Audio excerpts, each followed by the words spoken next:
بسم الله الحمد لله والصلاة والسلام على أشرف الأنبياء والمرسلين نبينا محمد وعلى آله وصحبه وسلم أما بعد dhammaan walaalaha aan ilaahay dadkiisa u jeclahay meelba joogtaan waad salaamantihiin waxaan idinku salaamayaa waxay tahay salaan la isku salaamo midka ugu qiimo badan ugu quruxda badan ugu sharafta badan ay dadka isku salaamaan salaan nabi sallallahu alayhi wasallam uu leeyahay assalaama yaani salaantaas isku salaama waad jeclaanaysaan soddon ajr ay qofka ku helayaa hadii salaantaas qof kale uu salaamo salaantaas oo ah assalaamu alaykum warahmatullahi wabarakatuh naxariis iyo nabadgelyo korkiina ha ahaato aamiin dhammaan walaalaha soo gelaya aad iyo aad baad u mahadsantihiin ilaahay subxaanahu wa tacaala waxaan weydiisanayaa sida halkan uu kulmiyay inuu kulmiyo jannadiisa aamiin aamiin dhammaan soo dhawaada maasha Allah magacyo qurux badan baa u jeeda Allah idin xifdiyo ilaahay subxaanahu wa tacaala khayr iyo ajr iyo xasanaad idin ka sii baan ilaahay aamiin aamiin dhammaan soo dhawaada wa alaykum assalaam wa rahmatullahi wa barakatuh walaalayaal aabba haduu wiilkiisa ku yiraahdo wiilkayga waxaan ku abaalmarinayaa abaalmarin aanan weligii qof la abaalmarin imise ayay kula tahay in aabbahaas wiilkiisa abaalmarinayo waxaad iska dhahdaa $100 hadduu aabba uu yiraahdo wiilkayga ayaan abaalmarinaya abaalmarin weligii aanan qof la abaalmarin waxaad dhahdaa $100 soo ma ahan ka warama nin ganacsato ah hadduu yiraahdo shaqaalahayga mid ka mid ah waxaan abaalmarinayaa abaalmarin aanan weligii qof la abaalmarin imise ayay kula tahay inuu ganacsatadaas oo maaliistaha ah lacag badan haysta inuu shaqaalihiisa mid ka mid ah abaalmarinayo waxaa dhahdaa waxay tahay $100,000 ayuu abaalmarinayaa soo ma ahan ka warama walaalayaal nin madaxweyne ah hadduu yiraahdo shacabkayga mid ka mid ah waxaan abaalmarinayaa abaalmarin aanan weligii qof la abaalmarin imise ayay kula tahay inuu abaalmarinayo waxaa dhahdaa $1 milyan iska dheh malaayiin dollar sababta wuxuu yiri weligii qof aanan abaalmarin ayaa maanta abaalmarinaya abaalmarin weyn ayaa bixinaya malaayiin soo maahan ka warama walaalayaal boqorka midka cirkan dhulkan wax walba gacmihiisa ay ku jirto hadduu yiraahdo adoonkayga waxaan abaalmarinayaa abaalmarin aanan weligii qof la abaalmarin nabi ilaahay subxaanahu wa tacaala uu leeyahay xadiis acdadtu licibaadiya الصaalixiin waxaan u diyaariyey addoommadayda wan wanaagsan wax weligii il aysan arag dhag maqlin qalbina aysan ku dhicin waa janna ilaahay subxaanahu wa tacaala boqorka wuxuu leeyahay addoommadeeda ayaan wax u diyaariyey wax weligii il arag dhig maqlin qalbina ku dhicin jannada walaalayaal jannadaas goormee ayaa la furayaa mataqaanaan رمضان أيا لفريا يا سلام رمضان كان أو مالما أي كهرسن تها أيا لفريا نات ولا حريا ملك أيا رواقي وحليهم متك خير أول سمين يو متك وناق سمين يو قابل متك أول قرآن كقسن يو أقبل بشي رمضان قرآن كأيا متك أول صلاة تكن يو أقبل بشي وحاي مت أو صلاة بدن بتصن له التراويح صلاة الليل وحلمت متك حمانتك ودحجرو قابسو ما أهن بشي حمانتك قابسو إسقابي أو دب الله متك ما مقدرات استعماله دب الله مد كما تقول زين كجير دب الله ربك كحشو التصنيع ما سو كسيها عاسين ملك سدا يوليا هي حشو دب الله بل ولا ليال اله سبحانه وتعالى وحوليا هي الصوم لي صونك انيغا ايا اسكله قفك انيغا ايو ايسوميا cuntadiisa ayuu ka tagayaa cabitaankiisa ayuu ka tagayaa waxyaabaha nololmaameedka qofka u baahan yahay cuntada iyo cabitaanka u baahan ayuu ka tagayaa darteeda aniga ayaana abaalmarinaya ayuu leeyahay ilaahay subxaanahu wa tacaala aniga ayaa abaalmarinaya yani ilaahay subxaanahu wa tacaala ku abaalmarinayo walaalayaal salaada ajarkiisa waa la yaqaanaa qur'aanka qofkii hal eray aqiya ajarkiisa waa la yaqaanaa laakiin soonka soo ma ahan ajarkiisa qof og ma lahan qof ma ogo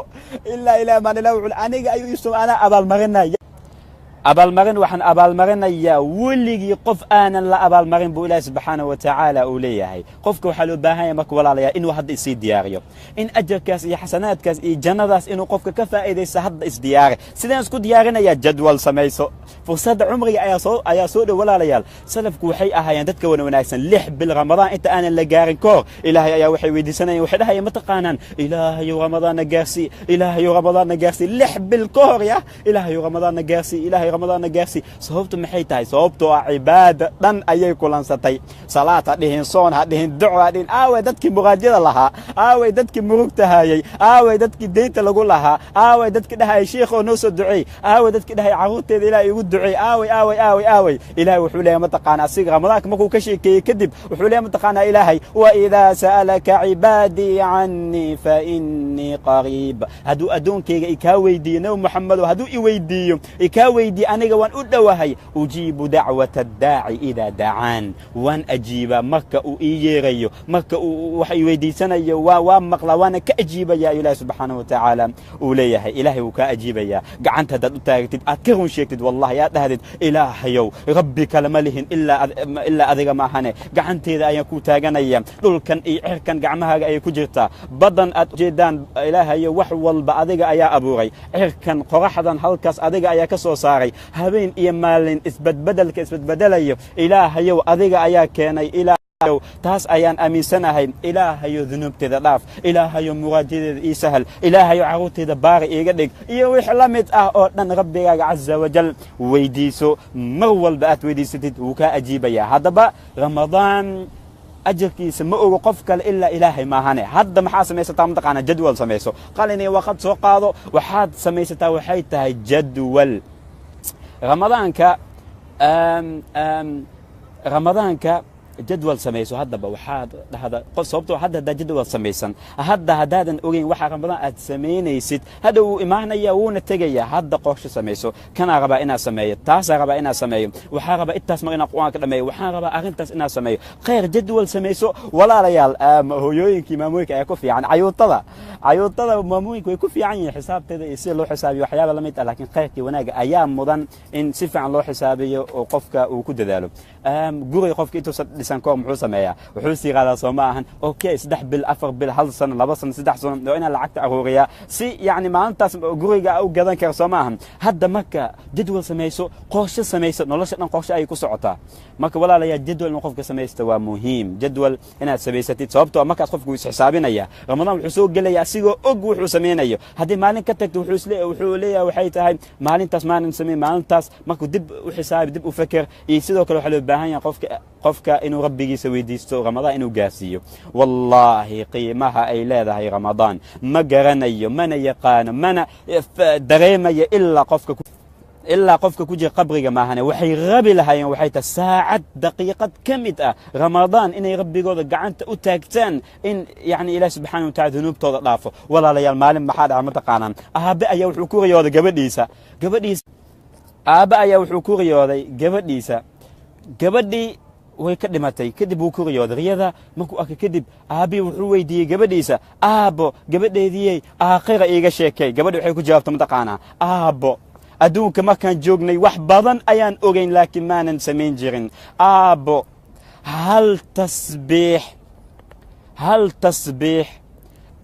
ajarkiisa ayaa ka qiimo badan adduunka iyo waxa ku jira oo dhan hal tasbiix ajarkiisa ayaa ka qiimo badan adduunka iyo waxa ku jira oo dhan ya salaam marka walaalayaa waxaa loo baahan yahay qofka hadda inuu isxisaabiyo jadwal samayso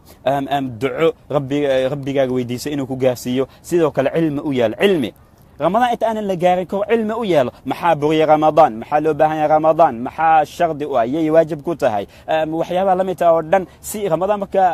la gaaro adigoo cilmi u haysta si aad ramadaan u qaabishid asigana waa muhiim dadkana cafi kulli hadda saacadan xilliga aad ku jirto dadka cafi wallahi camalada waxyaabaha ugu waaweyn lagu aqbalo waxaa ka mid ah qalbi fayoobi dadka cafi qalbigaaga xaqdi iyo xisd iyo dulmi maanta dhan hadduu ku jiro bal taas waxaa ka sii dara ramadaankaaga mala aqbalayo cajiib abubakar maxaa leedahay ramadaankaaga mala aqbalaya haa aniga ma dhihin nabi sal slam ayaa yiri nebigu wuxuu leeyahay waxaa laga yaabaa qof inuu sooman yahay maanta dhan wuu sooman yahay soonkiisa ma ka faa'iidayo ilaa gaajo iyo oon maahane yaa subxaana allah gaajo iyo oon maahane haa sababtu ma taqaanaan kanuu xasdaya kanuu dulminaya kanuu xaqdaya kanuu ku been abuuranaya kan maanta dhan qalbigiisa